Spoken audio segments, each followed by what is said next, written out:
ನಮಸ್ಕಾರ, ನನ್ನ ಹೆಸರು ರೋಹನ್ ಭರತ್ಚಂದ್ರ. ಲಾಸ್ಟ್ 5 ಟ್ರೇಡಿಂಗ್ ಸೆಷನ್ಸಲ್ಲಿ ನಿಫ್ಟಿ 50 ಇಂಡೆಕ್ಸು ಅಪ್ರಾಕ್ಸಿಮೇಟ್ಲಿ 8% ರ್ಯಾಲಿ ಆಗಿದೆ. ಹಾಗೂ ಅದರಿಂದ ನಿಫ್ಟಿ 50 ಇಂಡೆಕ್ಸ್ ಈಗ ಲೈಫ್ ಟೈಮ್ ಹೈಯಿಂದ ಬರೀ 7.8% ಕೆಳಗಿದೆ. ಇವತ್ತು Nifty 50 index 200 days moving average cross ಆಯಿತು. ಇದು ಫಸ್ಟ್ ಟೈಮ್ ಸಿನ್ಸ್ ಜಾನ್ವರಿ 2025. ಇದು ಒಂದು ಒಳ್ಳೆ ಸಿಗ್ನಲ್.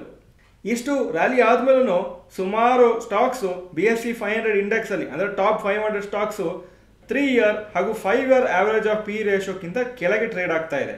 ಅಂದರೆ ಪಿ ರೇಷೋ 3 ವರ್ಷದ ಏನು ಆ್ಯಾವ್ರೇಜ್ ಇದೆ ಅದಕ್ಕಿಂತ ಕೆಳಗೆ, ಹಾಗೂ 5 ವರ್ಷದ ಏನು ಪಿ ರೇಷೋದ ಆ್ಯಾವ್ರೇಜ್ ಇದೆ ಅದಕ್ಕಿಂತ ಕೆಳಗೆ.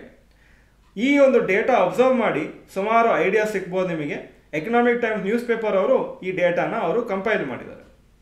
Percentage of companies with low valuation. BSE 500 index 56% of stocks trading below P ratio which is below the 3 year average, ಹಾಗೂ 53% ಆಫ್ ಸ್ಟಾಕ್ಸು ಟ್ರೇಡ್ ಆಗ್ತಾ ಇದೆ below 5 year average of P ratio.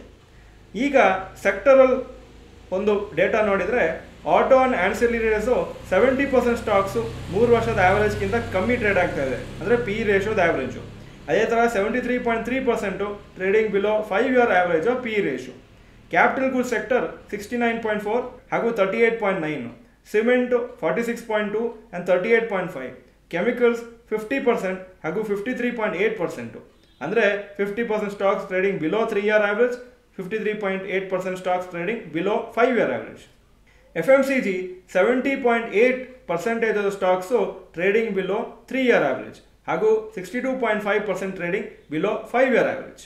IT 68.8 ಹಾಗೂ 65.6, metals and mining 39.1, 39.1, pharma 45.5% of stocks trading below 3 year average P ratio ಹಾಗೂ 39.4% below the 5 year average of P ratio.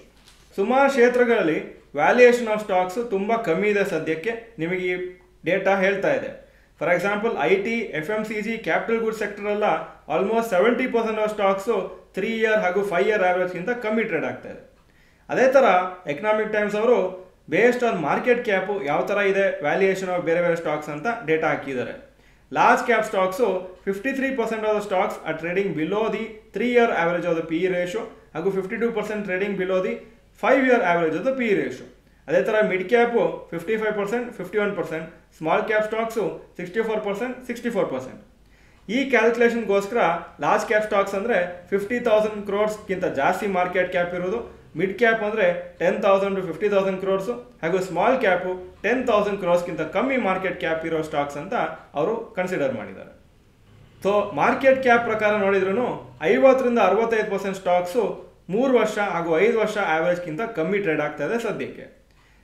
Mid cap ಮತ್ತು small cap stocks higher valuations ಹೋಗಲಿಕ್ಕೆ ಇನ್ನೂ ಸ್ವಲ್ಪ time ಆಗ್ಬೋದು.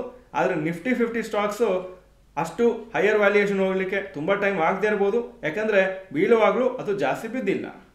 So data ಪ್ರಕಾರ ಬೇರೆ ಬೇರೆ ಇಂಡಸ್ಟ್ರೀಸು ಲೈಫ್ ಟೈಮ್ ಹೈ ಹತ್ತಿರ ಬರ್ತಾ ಇದ್ರು, ಇಂಡಿವಿಜುವಲ್ ಸ್ಟಾಕ್ಸ್ ಎಲ್ಲ ಇನ್ನೂ ರಿಲೇಟಿವ್ಲಿ ಲೋವರ್ ವ್ಯಾಲ್ಯೂಯೇಷನ್ಸಲ್ಲಿ ಟ್ರೇಡ್ ಆಗ್ತಾ ಇದೆ. ನಮ್ಮ ಕೆಲಸ ಏನಾಗುತ್ತೆ ಅಂದರೆ ಕೆಲವು ಸ್ಟಾಕ್ಸನ್ನು ಐಡೆಂಟಿಫೈ ಮಾಡೋದು, ಲಮ್ಸಮ್ಮು ಅಥವಾ SIPಗೆ ಅಥವಾ ಒಳ್ಳೆ ಮ್ಯೂಚುವಲ್ ಫಂಡ್ ಸೆಲೆಕ್ಟ್ ಮಾಡೋದು, ಸೊ ದಟ್ ಈ ಲೋವರ್ ವ್ಯಾಲ್ಯೂಯೇಷನ್ಸ್ಗೆ ನಾವು ಬೆನಿಫಿಟ್ ತಗೋಬೋದು. ಸುಮಾರು ಜನ ಲಾಸ್ಟ್ ಫ್ಯೂ ಮಂತ್ಸಿಂದ ಅವರ ಸ್ಟಾಕ್ಸು ಮ್ಯೂಚುವಲ್ ಫಂಡ್ ಇನ್ವೆಸ್ಟ್ಮೆಂಟ್ಸನ್ನು ಅವರು ಸ್ಟಾಪ್ ಮಾಡಿರ್ತಾರೆ ಅಥವಾ ರೆಗ್ಯುಲರ್ ಆಗಿ ಇನ್ವೆಸ್ಟ್ ಮಾಡಿರಲ್ಲ.